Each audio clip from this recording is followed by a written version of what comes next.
There's different ways to convey concepts, and what's so useful with, it's been interesting with branding myself as yoga healer in 2001, a long time ago. I have sort of pinned myself to the yogic teachings, and it's been a good pinning, because sometimes I've really wanted to go in other directions, but it always pulls me back. And one of the most basic teachings of yoga is the 4 aims of life. Who's got them on the tip of their tongue? Oh, come on. Artha. It's a good thing we're reviewing. Kama. Thank you. Dharma. I knew you guys knew. Moksha. Okay, so 4 aims. It's pretty straightforward classical teachings. Artha is, a roof over your head, clothes on your body, food to sustain you. So just the basics. Kama is where it starts to get juicy. Kama is like, the basics aren't enough.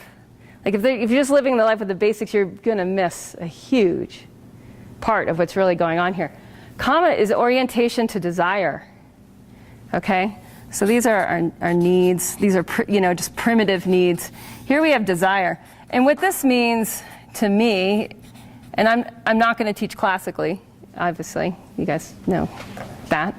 We know each other well, which is so fun. It's going to take me a while to orient how well we all actually know each other, because so many of us, it's like meeting for the first time in person. This orientation towards desire from an evolutionary enlightenment perspective is how evolution works. So it's kind of like this. I like you. Let's find out what can happen. Right? Like it's not just like getting our needs met. It's that there's a current, like, I like this shirt. Right? So there's a reason I like it. There's something energetically that starts to happen. There's a connectivity that happens with Kama. When you eat food that's good for your body should say, like, yes! Like my green smoothie this morning, I was like, oh, the mint. It made the whole thing come together. There's Kama is intelligent. There's an intelligence to our desire. If what? If consciousness is penetrating.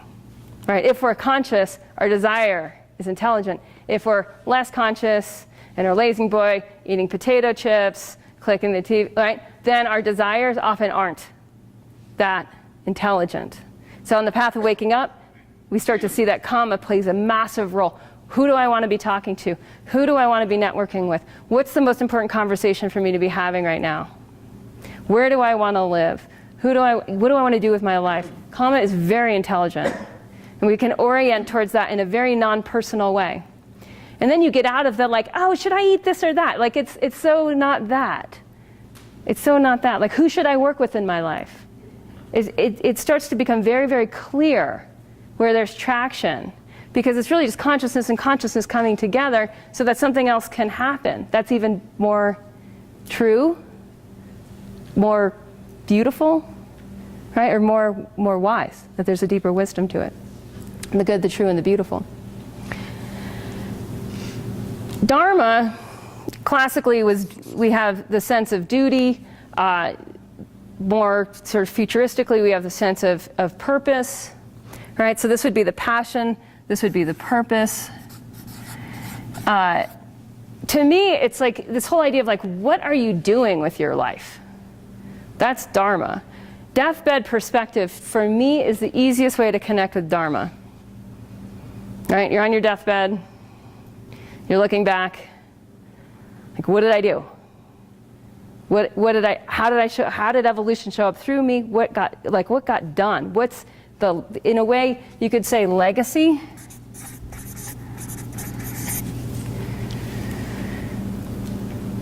I'd say accomplishments is all Dharma. And then with moksha, we have this, in the classical teachings that these 3 were prerequisites for 4, right? If you don't have a roof over your head, it gets tough.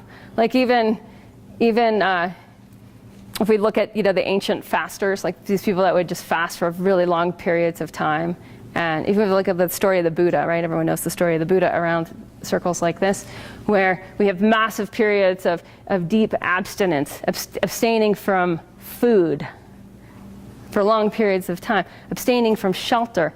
And this massive teaching 2,000 years ago, the Buddha discovers that, oh, you guys, that's not the way. Like, it's not a bad training, but it doesn't connect to this. It doesn't connect to this, that this stuff is a precursor. The karma is a precursor. The doing what you need to do for family, for right livelihood, is a precursor.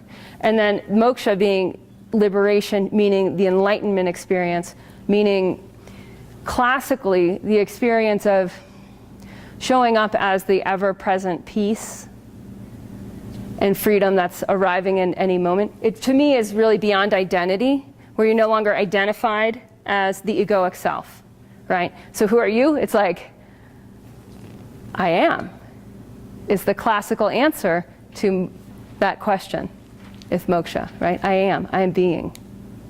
What happens with evolutionary enlightenment, what happens as we start to really look at our life as evolution in action, is this becomes a precursor to Dharma. Okay? So classical Dharma is a precursor to moksha, but now that we get it, that we know how to plug into the absolute, that we know how to meditate, that we know how to expand, that we know that who we are is beyond any identity, any construction, self-construction, mental construction, thought-based construction of who we are, that we get that we're evolution in action, that we get that who we are is much more tied to the last 13.7 billion years than the 41 years, that we get that that's who we are. So the new enlightenment, the new moksha, is all about Dharma. It's all about what is the world experiencing of you. It's not what are you experiencing of the world. That's a pivot. And it's a pivot that, in my sense, it's something that in the future will just be a given. But right now, we're the generation that's in the pivot. You know, in basketball, like you get it and you pivot, right? And when the pivot foot, you can go a lot of different places, right? You can even like really get around yourself. So this pivot is like, okay, my experience of enlightenment, my experience of peace, my experience of freedom, to how does the universe experience more freedom through me? How does the universe experience more connection, more innovation through me? And that's a big pivot. It's a really big pivot. And there's a lot of teachings out there that are still very much focused on moksha. The teaching here this weekend, the teaching around Yoga Healer, is all focused on Dharma. So the idea of Dharma, like I guess I threw out in a podcast. It came out in the last business course. Who was in the last business course call? We were like, where did we start talking about Dharma up? I came up with this whole thing about like Dharma up. What does it mean to take your Dharma up a level? How can you Dharma up? What does that look like? So that you take your impact and you bring it up a level, or you expand it out a level. What does that look like? And that's really what we're going to focus on in the next 3 days, is what does that look like? And we don't know. That's where the curiosity comes in. We know we're standing on a foundation. That's where the grounding comes in, right? And then when we look at what we're doing, you know, in the courses, the work that we're doing, and how does that start to move through us, change through us, so that then when it comes out to others, it's actually, it's digested by us. There's a process of agni, of digestify, that's happened through our experience that actually makes the teachings and the potential impact you can make a lot easier to receive. It's like eating fermented foods. They're pre-digested. Right? The enzymes have done some of the work. So that's where we're going. What I want to do at this point is just take a quick, you're going to find a partner. We're going to do a quick little check-in. And you're going to ask the person, you're going to start with the first question, which is, what do you want to experience on this retreat? So go ahead and grab the person next to you. Let's give you each about 2 minutes. Okay.